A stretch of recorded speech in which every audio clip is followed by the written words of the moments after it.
Hello everyone, welcome to our channel Barsha lifestyle. আশা করি তোমরা খুবই ভালো আছো। আমি তো ভীষণ ভালো আছি। আজকে চলে এলাম একটা ভিডিও নিয়ে। তোমাদের যদি ভালো লাগে লাইক কমেন্ট শেয়ার সাবস্ক্রাইব করতে কিন্তু ভুলবে না। দেখো, আমাদের ওখান থেকে আমরা প্রথমে একটা এসি বাস ধরে নিয়েছিলাম নন্দকুমার থেকে, দিয়ে ওখান থেকে সোজা দীঘা চলে এলাম। দিয়ে একটা হোটেল আগে থেকেই বুক করেছিল, হোটেল মর্নিং গ্লো বলে একটা হোটেলে আমরা ছিলাম, আগে থেকে আমাদের বুক করা ছিল।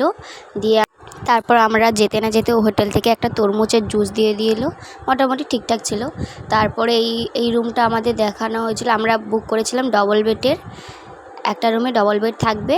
দিয়ে দেখো সব কিছুই ছিল, ঠিক ছিল, কিন্তু রুমের বারান্দাটা খুবই খারাপ ছিল, একবারে অফসাইডে পড়ে গেছিলো।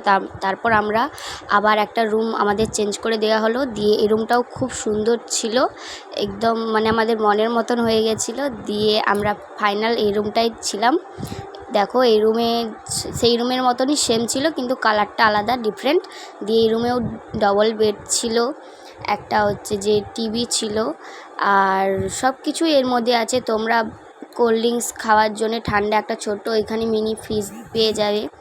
মিনি ফ্রিজের কিছু ছিল না, আমরা নিয়ে এসে জুস টুস বাইরে থেকেও তোমরা নিয়ে আসতে পারে, কিন্তু খাবার অ্যালাউ করে না ওরা। জুস টুস এইসব অ্যালাউ করে, কিন্তু বাইরে থেকে খাবার হোটেলে অ্যালাউ করে না।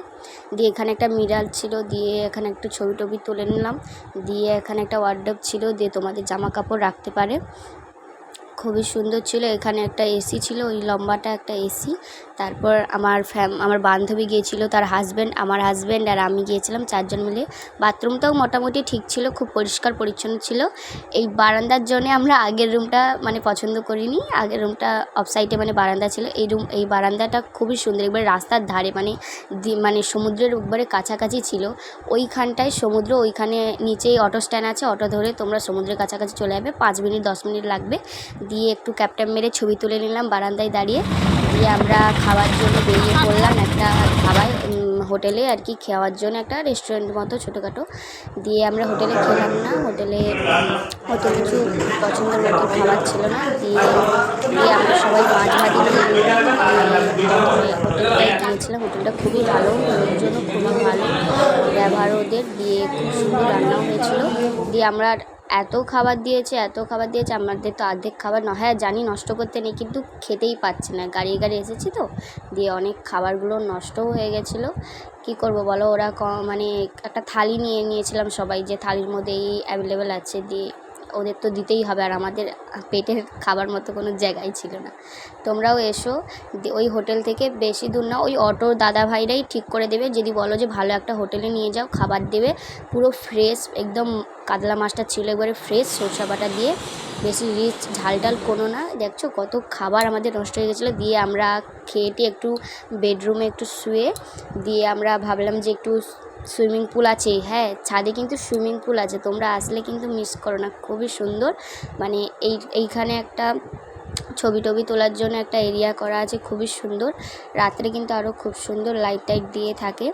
দিয়ে এই সিঁড়ি থেকে ওঠে, ওইখানে বসার জন্য টেবিল আছে, তোমরা আলাদাভাবে বসে সন্ধ্যাভাবে একটু বসে ফ্যামিলি নিয়ে বসে একটা আড্ডা দিতে পারো, খুবই সুন্দর। দিয়ে এইখানে ছোট্টখাটো সুইমিং, বেশি বড় না। দিয়ে আমরা ওই সিঁড়িটা দিয়ে উঠে গেলাম। দিয়ে দেখো ওইখানটা অনেক ফ্যামিলি স্নান করছিল, তাই দেখাতে পাচ্ছিলাম না। দিয়ে আমার ফ্যামিলি মিলে এখানে আমরা বসে একটু ক্যাপটা মেরে ছবি তুলে নিলাম। দিয়ে ওইখানে একটা ডেকোরেশন করা আছে, যে গাছ টাছ দিয়ে, প্লাস্টিকের গাছ, খুবই ভালো ছিল হোটেলটা। হোটেলের ম্যানেজমেন্ট, হোটেলের যত স্টাফ আছে খুবই ভালো, ওদের ব্যবহারও খুব ভালো। দিয়ে আমরা এখান থেকে অনেক হোটেল হচ্ছে, প্রচুর হোটেল, দীঘায় এত সুন্দর সুন্দর এখন হোটেল হচ্ছে। তারপরে আমরা সুইমিং পুলে নেমে গিয়েছিলাম। দিয়ে ওদের হোটেলেই কিনতে পাওয়া যায় সুইমিং পুলের ড্রেস, কিনে নিয়ে আমরা সুইমিং পুলে নেমে গিয়েছিলাম, খুব ভালোই এনজয় করেছিলাম। Tata, bye bye.